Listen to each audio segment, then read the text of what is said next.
शक्ति जी वाजपेयी जी एक बार बोल ले। वाजपेयी जी वो अगर कह रहे हैं कि बिलो द बेल्ट ना जाए कोई इंसान टिप्पणी करता हुआ, तो बात मान लीजिए ना।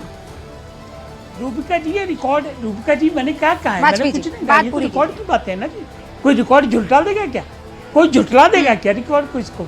दूसरी बात हम ये कह रहे कि जंगल राज जो देखा है ना लालू जी का, वो सबने देखा हुआ है, माफ करना। और अभी कितने केसेज 17 महीने की बड़ी तारीफें करते हैं, अभी रुक जाइए, कितने FIR आने वाली है इनके खिलाफ, कितना इन्होंने घोटाला किया, वो सब वो भी रिकॉर्ड पे अवेलेबल है। हम बगैर रिकॉर्ड के कभी कोई बात नहीं करते, मनगढ़ंत तो कोई बात नहीं करते, गुमराह करने वाली कोई बात नहीं करते। देखिए जनता ने इन लोगों को भुगता हुआ है, तो ऐसी कौन सी नई बात आ गई कि जनता इनको वोट दे देगी। और जहाँ तक सवाल डेवलपमेंट का है, हाँ।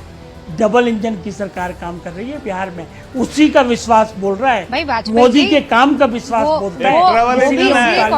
डबल इंजन नहीं है, ट्रबल इंजन है। आज आपको आज डबल नहीं ट्रबल शक्ति जी कह रहे हैं, पर वाजपेयी जी ये बात सुनिए ना, आपने तो पिछले कई साल जो है नीतीश बाबू के खिलाफत मुखालिफत करते हुए जमीन पर जनता को जोड़ा है।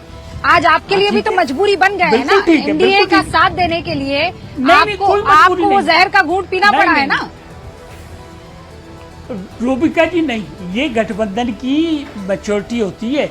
अगर हम एक गठबंधन में आ गए हैं तो गठबंधन की मर्यादाओं में रहेंगे हम लोग, वो भी रहेंगे, हम भी रहेंगे। लेकिन जब बिहार के विकास की बात आती है तो हमें मोदी जी पे कॉन्फिडेंस है और डबल इंजन पे कॉन्फिडेंस है। हमने अपना कोई स्टेटमेंट न पहले बदला है, आप कह रहे हैं डबल, फ्यूचर में बदलेंगे। बिहार की चिंता है। तिवारी जी और यादव जी कह रहे हैं ट्रबल, ये जनता को डिसाइड करना है। समीर चौगावकर जी भी हमारे साथ जुड़े हुए हैं। समीर साहब, ये जो सीटों को लेकर कॉन्फिडेंस दोनों का नजर है, शक्ति सिंह को सुन रहे हैं आप, कह रहे हैं ये डबल डिजिट में जाए तो बता दीजिएगा रूबिका जी। उधर जफर इस्लाम कह रहे हैं 370 और ऐसे गिना रहे हैं उंगलियों पर। देखिए रूबिका जी, मुझे लगता है कि भारतीय जनता पार्टी और प्रधानमंत्री मोदी ने जो कहा था कि अब की बात 370 भारतीय जनता पार्टी और इंडिया गठबंधन 400 पार, वह 2024 में होने जा रहा है। अभी दो राज्यों की बात हो रही है, बिहार को लेकर और महाराष्ट्र को लेकर।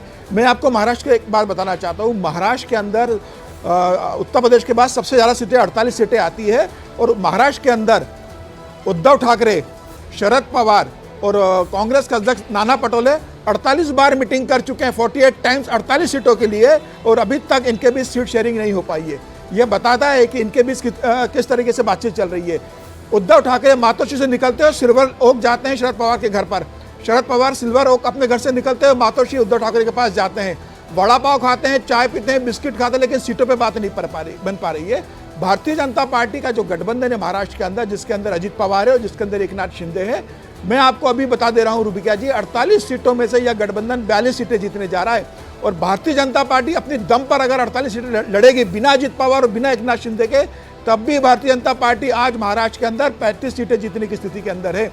लेकिन गठबंधन के साथ भारतीय जनता पार्टी 42 सीटें जीतेंगी, सिर्फ 6 सीटें इस गठबंधन को मिलेगी। मातोश्री, शरद पवार के घर, एक दूसरे से बातचीत, लेकिन सीट शेयरिंग पर ना बन रही बात। नहीं देखो, प्रकाश अंबेडकर जी के ने जो सीटें मांगी है उस पर कुछ किरकिरी तो है, लेकिन मैं आपको बताता हूं 5 फेजेस के अंदर महाराष्ट्र में चुनाव है। पहले फेज तो सॉर्ट आउट हो गया, दूसरा भी सॉर्ट आउट हो रहा है, और फेज वाइज सब सॉर्ट आउट हो जाएगा। प्रकाश अंबेडकर ने इन प्रिंसिपल डिसाइड किया है। रूबिका जी, इनकी भी अंडरस्टैंडिंग में आपको बता देता हूं कितनी अच्छी है। उद्धव ठाकरे कोल्हापुर की रैली के अंदर अपने उम्मीदवार का नाम घोषित कर देते हैं, बिना शरद पवार से पूछे, बिना कांग्रेस से पूछे।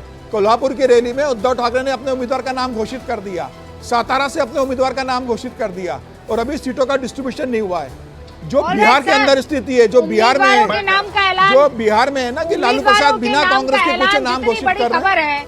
इन उम्मीदवारों की जीत और हार वो उससे बड़ी खबर होगी, क्योंकि लोकतंत्र में किसका डंका बजेगा ये जनता जनार्दन तय करने वाली है। सीट शेयरिंग का काम पार्टियों का है, और अगर वो बढ़िया से नहीं हो पाई तो फिर कैसे होगी लड़ाई। आप सभी का बहुत बहुत शुक्रिया। हमने जो सवाल पूछा था उस सवाल का जवाब आ चुका है ट्विटर पर। तमाम व्यूअर्स ने 55% का है। शक्ति जी सुनिएगा, लीडरशिप की कमी है। इंडिया में सीट बंटवारे में दिक्कत, लीडरशिप की कमी की वजह से 55% कहने वाले, जीत का भरोसा नहीं कहने वाले 22% है, तालमेल की कमी कहने वाले 23% लोग हैं। फिलहाल गूंज में मुझे इजाजत दीजिए, देखते रहिए न्यूज़ 18 इंडिया।